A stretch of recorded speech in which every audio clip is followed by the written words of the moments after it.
Hallo almal en welkom hierso by ons podcast Kentricast en hier by ons reeks oor Na die Amen, nommer 2 episode 2. Ons is opgewonde om vandag weer hier saam met julle te kan kuier en te kan praat oor die woord van Sondag. En ons vandag saam met my is Shanay, ons jeugwerker. Sy is vandag saam met ons hierso op die episode en sy gaan 'n bietjie saam met ons gesels oor die diens. So Shanay, welkom. Baie dankie, dis lekker om hier te wees. Ja, sy. Lekker om 'n bietjie net die woord van Sondag bietjie dieper in te delf en bietjie uit te brei en jy weet vra wat 'n mens het, net bietjie te vra en te reflekteer daarop. En ek het jou preek so gelief van die kous. Ek het gedink dit is amazing en ek het gedink soos almal gaan nou seker hulle sokkies uittrek en kyk wat daarop staan en omdop en jy weet. Die So- kous is darm skoon. So, Ja, okay, nie sokkies. Maar ja, nee, dit is amazing en ek dink dit is so prakties en iets wat ons kan by ons hou. En die tema van vertroue, jy weet, vertrou tydens wag was so amazing geweest. En iets wat jy gesê het was dat vertrou is 'n werkwoord en ek dink baie keer sê ons net ons moet vertrou, maar gaan ons oor in daai aksie in. En dis wat ek by jou wil weet is dat hoe wys 'n mens vertroue in jou alledaagse lewe? ja. Ek dink is interessant, ons het gepraat oor daai skrifgie in Spreuke 3 wat sê vertrou op die Here. Nee, dit sê vertrou op die Here met jou hele hart en steun op jou eie insig nie. En waar daai woordjie vertrou op die Here word uitgebeeld as 'n werkwoord. En ek dink is interessant want ek dink mense moet onthou dat vertroue is 'n leefstyl. Jy weet vertroue is nie net 'n een keer situasie nie, maar dis jou leefstyl moet vertroue uitbeeld. En dit is wat ook bietjie geloof en daai goed in ons inbou is ook wanneer ons onsself so dra deur vertroue. Een ding wat ek geleer het is net omdat ons sê ons vertrou die Here, beteken dit nie dat ons nooit die idee van twyfel gaan kry nie. Dat ons nooit die emosie van twyfel gaan ervaar of die gedagte van ek wonder hoe of ek wonder of dit gaan gebeur of wat ook al nie. Dit is nog steeds daar. Maar wat ek myself die laaste rukkie vra is wat doen ek met twyfel wanneer ek dit ervaar? Soos baie keer wat ek gedoen het in my verlede is wanneer ek getwyfel het ek weggekruip van dit. Jy weet ek sou dit probeer wegsteek van die Here af of wat ook al dit mag wees, maar wat ek die laaste rukkie geleer het was ek moet daai idee van twyfel wanneer ek daai idee kry van ek weet die Here kan iets doen, maar dit voel vir my so bietjie ek wonder hoe gaan hy dit doen of ek wonder hoe gaan dit uitdraai of hoe gaan hierdie uitspeel of hoe gaan dit ten goeie uitwerk of wat ook al dit mag wees. Wanneer ek daai vraag kry, wat ek sal doen is in plaas daarvan om die twyfel te probeer wegsteek, sal ek dit eerder na die voete van die Here toe bring en met die Here begin praat daaroor en sê Here, dit is besig om my te hinder, dit is besig om my terug te hou. Ek bring dit na U toe en ek vra U help my deur dit. Help my met dit. Ek bring dit na U toe. Ek bring hierdie las na U toe. Want ek twyfel nie in U nie, maar ek ervaar twyfel. Hoekom? Ja. En dan kan ek met hom begin praat daaroor. Dan kan ek dit begin met sy voete neer. En ek dink baie keer wat ons doen is ons probeer twyfel wegsteek in plaas om openlik na die Here toe te gaan en te sê Here, ek weet U kan dit doen. Ek sukkel op die oomblik met dit. Help my om te vertrou. Help my om dit te kan doen. Die ding is van vertroue as 'n werkwoord en vertroue as 'n leefstyl vir my gaan oor ons moet alles doen wat ons kan doen en dan moet ons die Here vertrou vir dit wat ons nie kan doen nie. Ja. Doen alles wat jy kan. Jy weet, doen al die voorbereiding wat jy kan doen. Doen wat jy kan in alle opsigte en dit wat buite jou kragte is. Daai deur wat oopgemaak moet word. Daai geleentheid wat moet kom. Daai wat ook al dit mag wees. Wat ook al jy die Here voor vertrou. Doen wat ook al jy kan doen en vertrou hom vir dit wat jy nie kan doen nie. Vertrou hom vir dit waar jou krag eindig. Ek dink aan Paulus waar hy sê wanneer ek swak is, sal ek sterk wees. Want dis wat die krag van Christus deur my werk. Ja. Ek dink aan dat wanneer ek op my swakste punt kom, waar ek alles gedoen het wat ek kan doen, daar werk die krag van die Here ook deur ons. Dis wanneer die Here opdaag, daai plek wat ons nie meer kan nie. Maar ons dink vertroue baie keer is jy sit en jy wag. Ja. Maar jy kan nie. Jy moet beweeg in dit. Jy moet die Here vertrou in dit. Jou leefstyl moet dit wys. Hoe jy praat moet dit toon. Hoe jy mense hanteer, hoe jy situasies hanteer, hoe jy jouself dra wanneer jy in sekere plekke inloop. Word jy beïnvloed deur die storm of nie? Wat ook al dit mag wees. Daai tipe vrae kan jy jouself vra en dan kan jy begin agterkom, is ek besig om 'n leefstyl te leef van vertroue of hou ek net van die woordjie van vertroue? Hou ek van die idee van vertroue? Want dit is ons wil nie daar vasgevang word nie. Ons wil nie daar bly nie. Ja. Ons wil dit lewe. Ons wil dit uitspreek. Ons wil dit uitbeeld daar buite.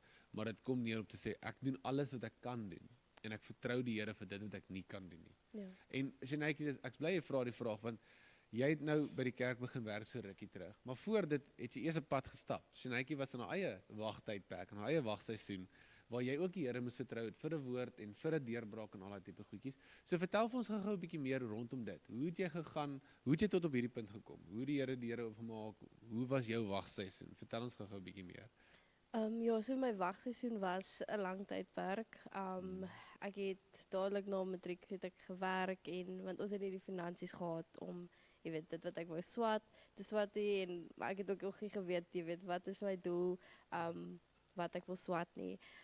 En ek het ja by die werk gewerk en dit was moedeloos vir my gewees. Ek het moedeloos geraak. Dit was vir my moeilik gewees want dit was nie my passie nie.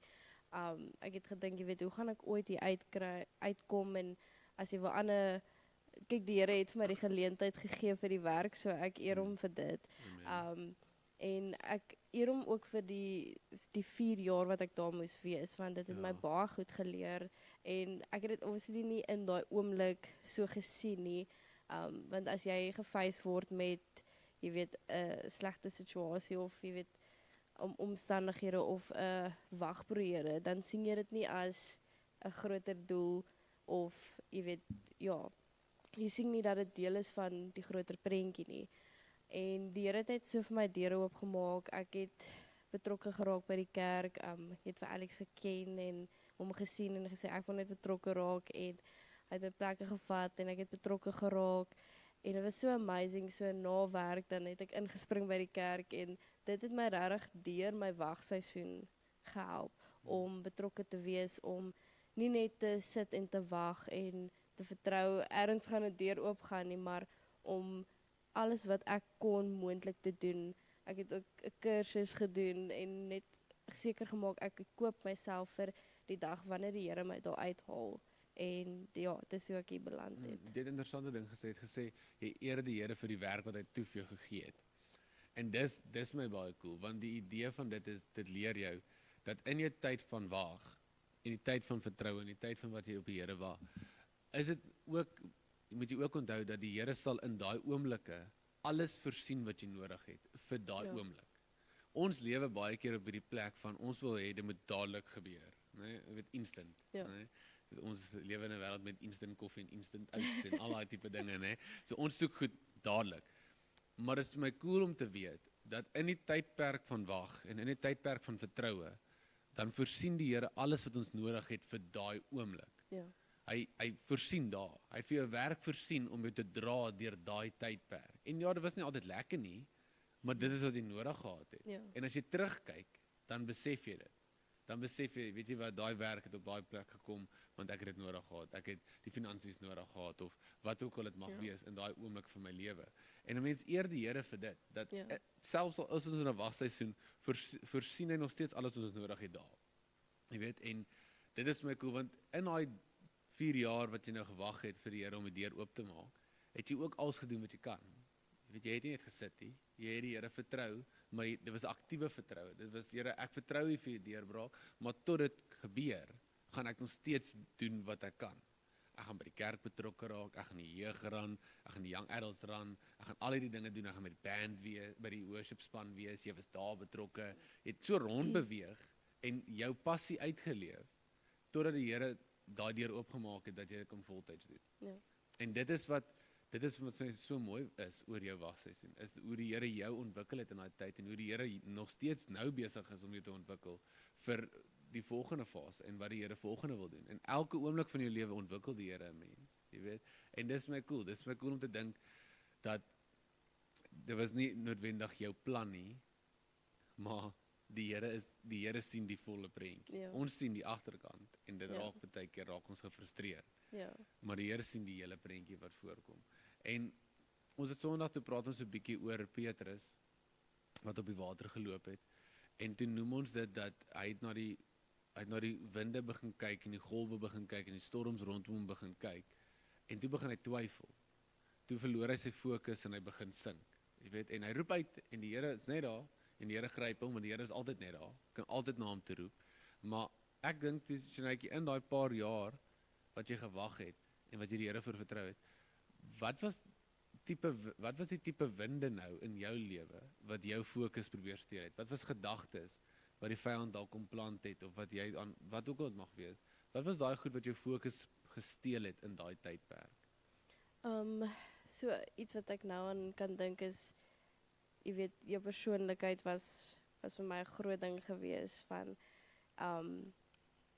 jy weet, om goed genoeg te wees om te kan praat, want ek was skaam uit die skool uitgekom, so ek was maar baie skamer as wat ek nou is, maar en dit het vir my ook baie groot gevang van ek gaan moet verander om beter te wees, en dit was vir my moeilik want nie almal kan so maklik praat of jy weet ja, of net gemaklik wees nie. So dit was my aanpassing van, jy weet, is ek ooit goed genoeg vir enige werke, want al die werke moet jy kan praat of jy moet kan meetings doen, en so dit was vir my 'n groot ding, jy weet, van karakterontwikkeling en van selfontwikkeling, en wat die Here toe in hierdie 4 jaar kon ek dit ontwikkel, want dit was 'n verkoopspersoon gewees, so jy het daarom geleer om, jy weet, met mense te praat, so dit was 'n groot ding van om uit daai skaamheid te kom en jy weet jouself te vind. En dan ook 'n ander ding was maar finansies, jy weet, gaan ek hier uitkom of hoe gaan ek hier uitkom, want as ek wil uit die werk uit moet ek studeer en jy weet waar kry ek die finansies.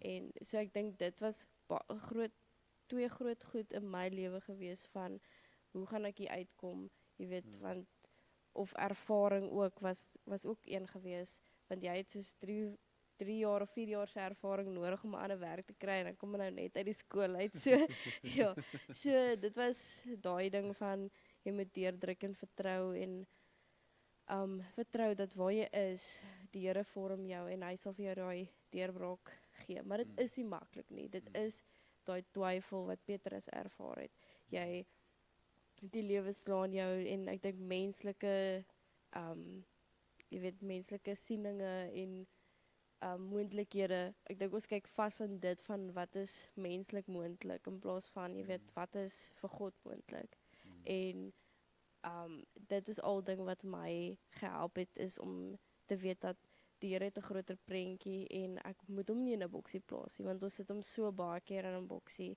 en dink, jy weet, in hierdie wagperiode, hoe gaan ek by daai doel uitkom, hoe gaan ek by daai woord of daai ding waarvoor ek wag, hoe gaan ek daar uitkom? Ek plaas so baie die Here in 'n boksie en dink dit is onmoontlik, want vir ander mense, jy weet, kon hy dit of dat doen, en dan begin ons vergelyk, en dit is waar ons dan jy weet, die vertroue val daar. Ja. So ek dink vergelyking is 'n baie groot ding met vertroue. Ja. Ek dink dit is interessant, want in die tydperk van vertroue verander die Here ons. Ja. Jy weet, en baie keer wat gebeur is, die Here sal eers jou verander voordat hy 'n situasie verander, voordat hy omstandighede verander. En want hy moet daai karakter bou om die blessing te kan dra. Hy moet daai karakter bou om daai deurbraak te kan onderhou en te kan beweeg in dit. So in daai tydperk waar jy die Here vertrou en waar jy jou vertrou op hom sit en jy lewe 'n aktiewe leefstyl van vertroue, ontwikkel die Here ons. En dan as gevolg van daai karakter wat gevorm word. Ons het Sondag gepraat oor Romeine 5 waar hy praat van in the suffering God creates a character and the character creates hope. Jy weet? En daai hoop sal ons nooit beskaam nie, sê Afrikaans. En dit is daai hoop wat sal kan bly in die moedeloosste oomblikke, in die donkerste plekke, as gevolg van 'n karakter wat ontwikkel is deur sekere situasies, deur omstandighede, deur geleenthede, deur tye in jou lewe, ontwikkel die Here 'n karakter wat vir ons 'n hoop gee vir die volgende seisoen, vir die volgende plekke, sodat ons as ons onsself weer in daai plek kry, dan kan ons teruggaan na wat die Here toegedoen het. En ons kan onsself herinner dat toe die Here dit daar gedoen het, sal hy dit nou weer doen. Ja. Omdat hy toe die deur opgemaak het, sal hy nou weer deur opmaak. Dalk nie volgens my plan nie, dalk nie volgens ons maniere nie, maar ons weet dat hy is die een wat die volle prentjie sien. Ons sien die agterkant. Ja. Jy weet, en dit is, ek hou van die voorbeeld van Paulus hulle in die tronk, Paulus en Silas, waar die Bybel sê dis in middernag, en hulle is vasgeboei en hulle sit daar, nê? En hulle kan nêrens heen gaan nie. En as dit nou ek was, sou ek nou 'n pity party gehad het, nê, en bietjie negatief geraak het en gevra het, Here, hoekom ek? Nee, maar Paulus hulle sit daar en die Bybel sê hulle het in die middernag in daai donkerte het hulle begin uitsing. Hulle het begin gebed en hulle het psalms gesing en hulle het die Here se naam groot gemaak en almal het tronk het vir hulle gestaan en gesit en geluister hoe hulle uitroep na die Here toe. En die ding is, hulle kon dit doen want hulle het daai karakter ontwikkel. Die Here het daai karakter vir hulle ontwikkel. Ja. So hulle vertroue was nie gebaseer op wat die mure skree of wat die situasie skree nie, maar hulle vertroue was gebaseer op hulle verhouding met God en wie die Here is en hoe groot hy is en deur om te weet, dit is wat die Here gesê het. Die Here het vir ons 'n woord gegee. So as die situasie skree goed en is great, maar die Here het hierdie gesê en ek en jy kan kies waarop gaan ons fokus. Ons kan kies wat gaan daai krag in ons lewe hê? Wat gaan ons dryfpunt wees? Paulus het dit op daai oomblik gesê, al is ek hier vasgeketting en ek kan nêrens heen gaan nie, keer dit my nie om te sing nie. En dis 'n vraag wat ek myself vra, is wat keer my om te sing nou? Wat keer my nou om vir die Here dankie te sê? Wat keer my nou om uit te roep na die Here toe? Wat keer my nou om net sy naam groot te maak waar ek hier is? Want dit is wat 'n leefstyl van vertroue is. Ja. Ek dink aan 2 Kronieke 20 wat ons Sondag behandel het, waar Josafat hulle word amper omring deur hierdie vyande. En ek love die storie. Ek love it, want hulle roep 'n vasdag uit. Hulle soek die Here. Hulle herinner hulle self aan hoe groot die Here is, aan wat die Here vir hulle gesê het, en ons moet die Here herinner aan ons beloftes en hulle doen al hierdie goed en hulle sê Here, ons weet nie wat om te doen nie, maar ons oë bly op U en dis hierdie crazy storie en die gees van die Here kom neer op hulle en die ou staan op in die middel van die vergadering en hy roep uit, hy sê hierdie stryd is nie julle stryd nie, die Here gaan vir julle beklei, bly staan en aanskou die redding van die Here vandag en dan stuur hulle die lofspan vooruit en hulle beweeg uit hierdie plek uit van oorwinning. Hulle beweeg uit hierdie plek uit van 'n woord van God af. En dit is wat ek ook wil vasstel is dit, ons moet uit 'n plek van oorwinning uit beweeg. Ons moet uit 'n plek uit van die woord van die Here af uitbeweeg. Dat die Here het al reeds gesê alles werk ten goeie uit. Die Here het al reeds beloof dat hy is met ons, maak nie saak wat nie. Hy het al reeds beloof dat al gaan ons deur diepe waters, is hy met ons. Jy weet, sy regterhand beskerm ons, dra ons. Ons moet dit glo. Dit is uit oorwinning uit beweeg. En hulle loop uit met hierdie lofsange en dit is so cool want hulle kom by die plek waar hulle nou met oorlog voer met hierdie mense. En toe hulle daar aankom, toe het hulle al klaar mekaar verslaan. En dit het daar aangekom en almal was al klaar oorlede. Hulle almal was klaar gesterf. Hulle het klaar oorwinning gehad. En dit is wat cool is. Dat wanneer jy begin vertrou op die Here, ten spyte van wat die situasie skree, dan bring jy verwarring in die vyand se kamp. As jy die Here kan vertrou in die middel van jou storm, dan bring jy verwarring in die vyand se kamp. Want hy wil jou moedeloos maak. Hy wil jou keer om nie te beweeg nie. Hy wil jou keer om te sit en nie, jy weet, aktiewe leefstyl van vertroue te hê. Ja. Maar as jy dit kan aanpak en kan uitleef, dan bring jy daai demekaarheid en dan wat nou? Jy weet, want dis wat vertroue doen. Ja. Vertroue verander jou, maar vertroue verander ook die omstandighede. En jy het nou gesê hoe die Here daai karakter in jou gevorm het, nê? Hoe belangrik dink jy is dit om intentioneel te wees wanneer jy daai vertroue leefstyl probeer handhaaf? Om te sê, ek gaan intentioneel wees deur om te vertrou, om eintlik regtig aandag op dit te sit. Hoe sou jy jouself herinner het aan die woord van die Here in daai tydperk van wag, as ek dit so kan vra? Eerstens sal ek sê, jy weet, om eers uit daai, dit is 'n oefening wat jy moet doen, soos ons het gepraat van, dit is 'n werkwoord, en jy moet, jy weet, intentioneel gaan sit en vertrou en jouself herinner aan hoe die Here jou, jy weet, al deurgekom het vir jou in jou lewe, en jouself constantly konstant herinner aan alles wat die Here vir jou voorheen gedoen het, want dit gaan net vir jou weer daai sekerheid gee, jy weet, hy is dieselfde en sal altyd nog dieselfde wees en sal weer deurkom vir jou. Maar dis ook baie keer koppel ons ook emosie aan vertroue. Ja. En dit was ook 'n ding wat ek moes leer om nie in moedeloosheid vasgeklou te wees nie, maar op daai hoop van daar is 'n deurbraak, daar is 'n God wat vol beloftes is, en as hy voorheen vir my kon deurkom, sal hy nou ook. En dit is die hoop waaraan jy moet vashou. En ek dink baie mense sit vas by daai emosies van moedeloosheid, jy weet, hoe lank nog, en as 'n mens net kan wegbeweeg van die emosie en oorgaan in aksie, gaan daai beter wees en gaan dit waardes wees wat jy moet aanleer. Want soos jy nou gesê het van 2 Kronieke, jy weet, hulle moes oorgaan in aksie. Dit was 'n waarde om eers na die Here toe te gaan, om hulle self te herinner van wat God als vir hulle gedoen het en hoe groot hy is. En dan is dit makliker om te vertrou, eerder as om vas te hou in daai emosie.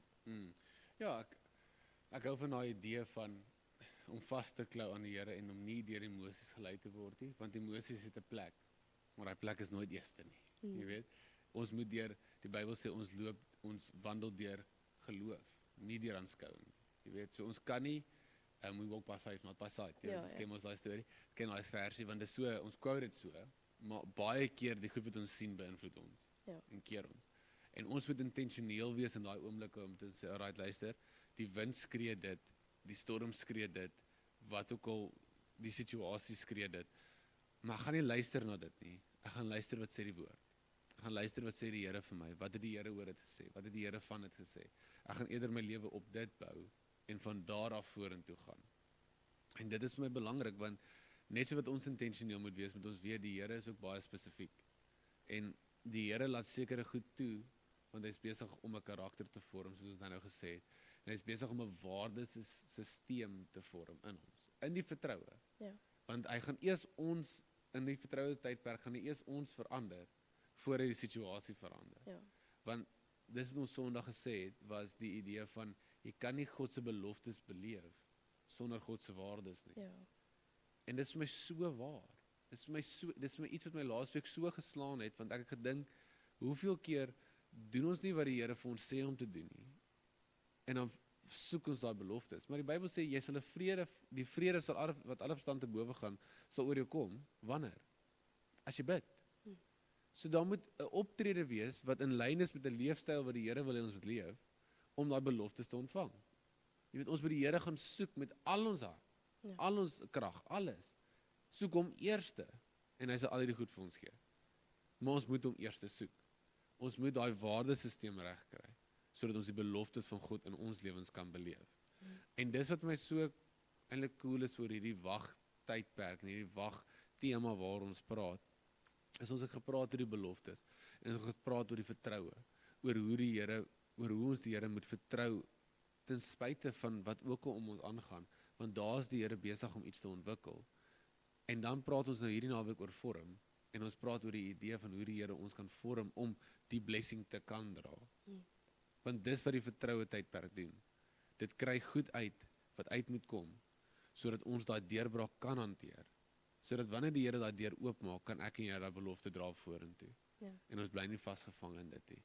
En ek wil die Here eer vir dit, want ek dink weer eens aan die storie van hoe jy gegaan het van uit skool uit, skaam, en as enigiemand wat Shanay ken, sal hy dink sy skaam nie, want sy praat baie, nee, ek grap Shanaytjie, nee, as sy eers begin sing, en sy het ook nie dinkie, nee, sy gaan ons uitsing vandag, sy weet dit nooit nog nie, nee, maar, hoe die Here jou daar gevat het, en so ontwikkel het, terwyl jy in 'n vertrouenstydperk was, aktief dit uitgeleef het, deur om betrokke te raak op soveel maniere, en om te sê, Here, ek doen alles wat ek kan doen, en ek vertrou U vir dit wat ek nie kan doen. En dit is wat dit is om 'n aktiewe leefstyl te hê.